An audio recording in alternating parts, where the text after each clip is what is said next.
भगवान पवार हे सध्या उपसंचालक म्हणून पुणे विभागीय कार्यालयामध्ये पुण्यामध्ये हजर झालेलं आहे. मला रुजू 1 महिना झालेला आहे जवळपास. खरं तर मी पुण्याला जिल्हा आरोग्य अधिकारी म्हणून पण काम केलेलं आहे. महानगरपालिका पुणे इथं पण काम केलेलं आहे.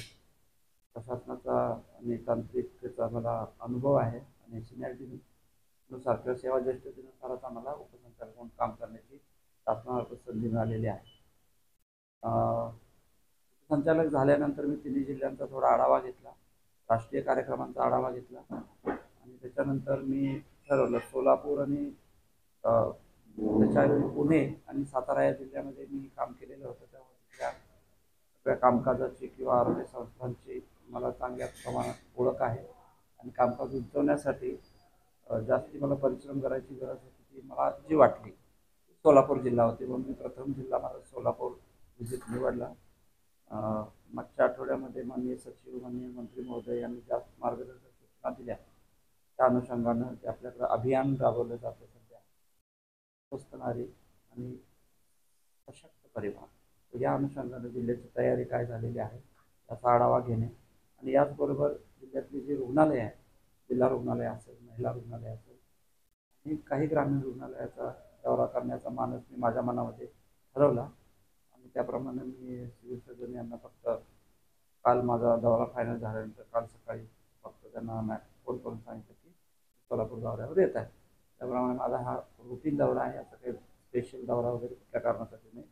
आरोग्य संस्थांचा अभ्यास करणे, आरोग्य सेवांचा अभ्यास करणे आणि दोन्ही गोष्टी बळकट करणे किंवा त्याला बळकटीकरण करणे आणि सेवा चांगल्या पद्धतीनं कशा देता येतील त्यासाठी काही अडीअडचणी आहेत त्या समजून घेणे आणि त्याच्यावर मार्ग काढणे अशा पद्धतीचं माझं या कामाचं स्वरूप राहणार आहे.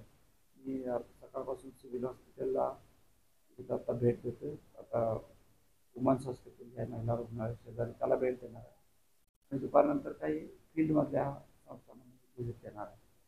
तर तिथं पण आपण असं पाहणार आहे की या सगळ्या शासनाच्या योजना व्यवस्थित राबवल्या जातात का, आपली यंत्रणा व्यवस्थित काम करते का आणि लोकांच्या ज्या अपेक्षा शासकीय रुग्णालयाकडून आहेत किंवा शासकीय संस्थांकडून आहेत त्या पूर्ण केल्या जातात का, या सगळ्या गोष्टी मॉनिटर करण्यासाठी मी या ठिकाणी आलेलो आहे.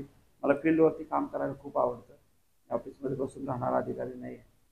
त्यामुळे तुम्हाला मी वारंवार सोलापूरमध्ये दिसेल आणि सोलापूरचं कामकाज उंचवण्यासाठी जे काय माझ्यामार्फत करता येईल ते पारदर्शकपणे व्यवस्थित करण्याचा माझा प्रयत्न राहील. मी क्लीन आणि स्वच्छ प्रशासन देण्यामध्ये प्रसिद्ध आहे. पहिल्यापासून माझ्यावर लोक नाराज असतात ते फक्त याच्यासाठी मी स्ट्रिक्ट आहे. तो स्ट्रिक्टनेस माझा कायम राहील कोणी जरी सांगितलं तरी आणि त्या पद्धतीने लोकांकडून कामच करून घेईल एवढी मी आपल्या सगळ्याला ग्वाही देतो. धन्यवाद. तरी आढळण्यात काय म्हणता येणार नाही. मला तर रुग्णालयाचं तर एक चांगली गोष्ट आहे की स्वच्छता अतिशय चांगली आहे. स्वच्छता बघितलेली आहे. एजन्सी चांगलं काम करते. त्यांचं टाइम टेबल पण मी आता इथं सगळं मॉनिटर केलेलं आहे.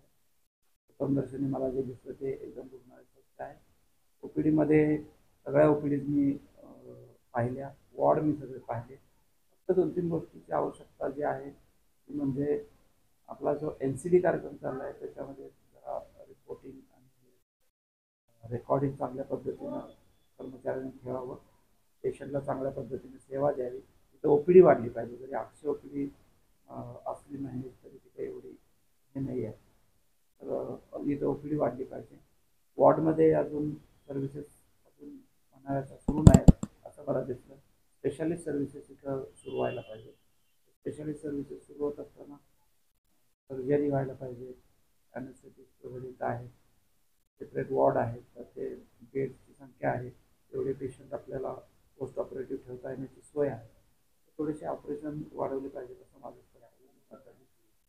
त्यातल्याचं देखील मी आढावा घेतला. साधारणतः मी त्या एजन्सीची चर्चा केली.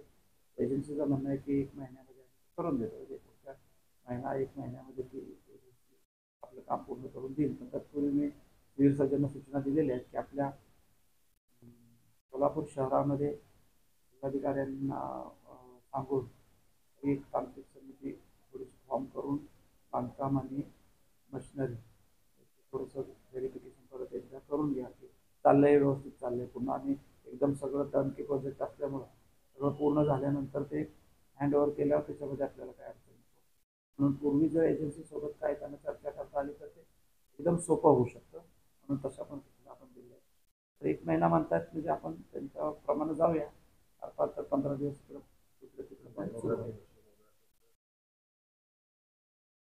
मॅमोग्राफी मशीन आपल्याकडे सिव्हिल हॉस्पिटलमधून स्टेट त्याच्यामधून आहे. तिथं पण सध्या कमी काम सुरू आहे.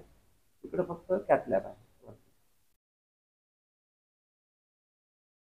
प्रशासकीय बैठक माझी चालू आहे. मी विशेष करून पहिल्यांदा स्वच्छतेचा आढावा घेतला, डायट सर्व्हिसेसचा आढावा घेतला.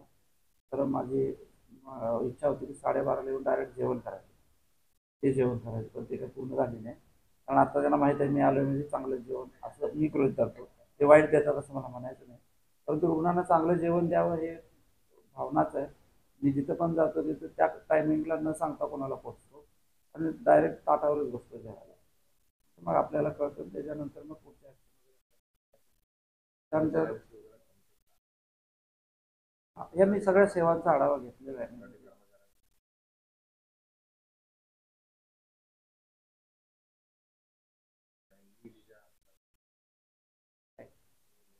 नाही, आपले जिल्हा शल्य चिकित्सक एकदम सक्षम आहेत. ते त्यांनी 2 जिल्ह्यामध्ये चांगल्या पद्धतीने काम केलेलं आहे. आता तर लक्ष देतील आणि व्यवस्थित त्याच्यावर काम करून देतील. आमचंही मॉनिटरिंग असतं. ऑडिटिंगच्या वेळेस ऑडिट टीमलाही आम्ही व्यवस्थित सांगत असतो. नॉर्म्स फॉलो करायची जबाबदारी शेवटी कमिटी आहे, जिल्हाधिकारी महोदय त्यांच्या माध्यमातून फायनान्शियल काही प्रॉब्लेम येणार नाही असं मला वाटतंय. म्हणजे होणारच नाही.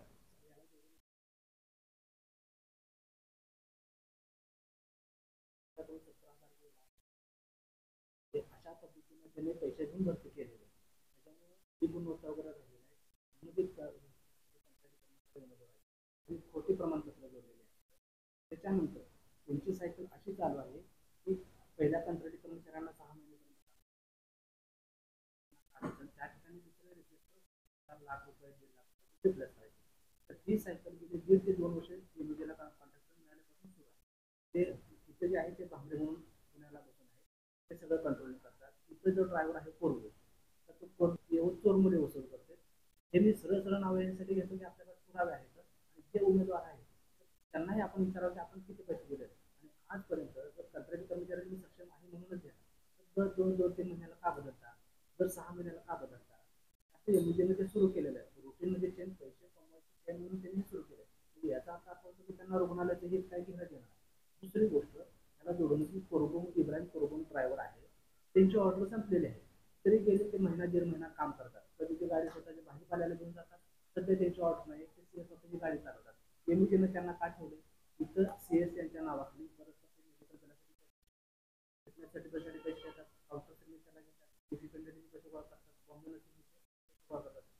ते सीएसचे 41 अधिकार आहे.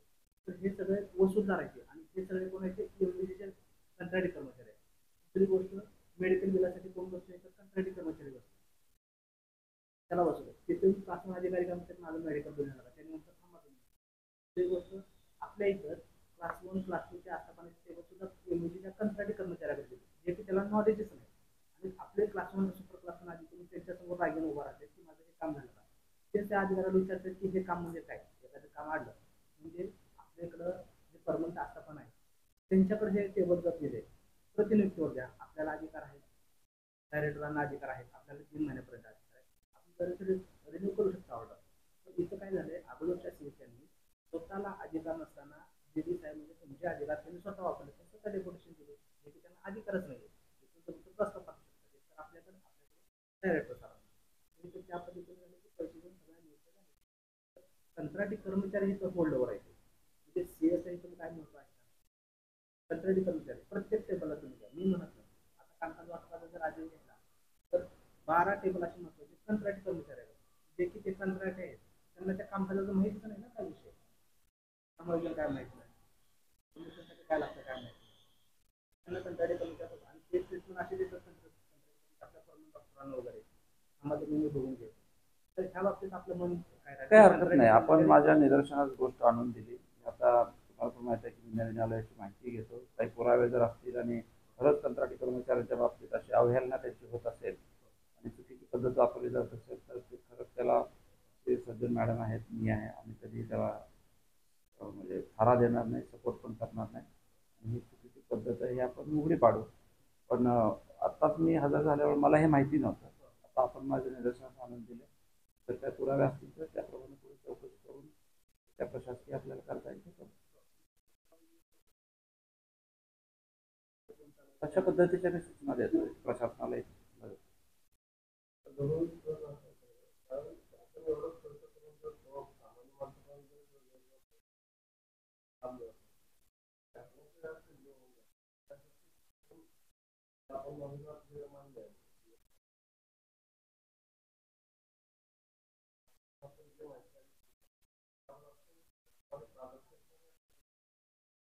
माझ्याकडून तुम्ही एकदम व्यवस्थित माझी माहिती घ्या.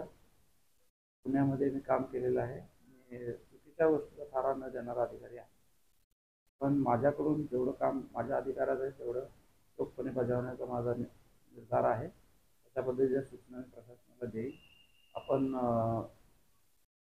बदलाची थोडी वाट पहा. थोडा वेळ जाईल पण बदलाची वाट पहा.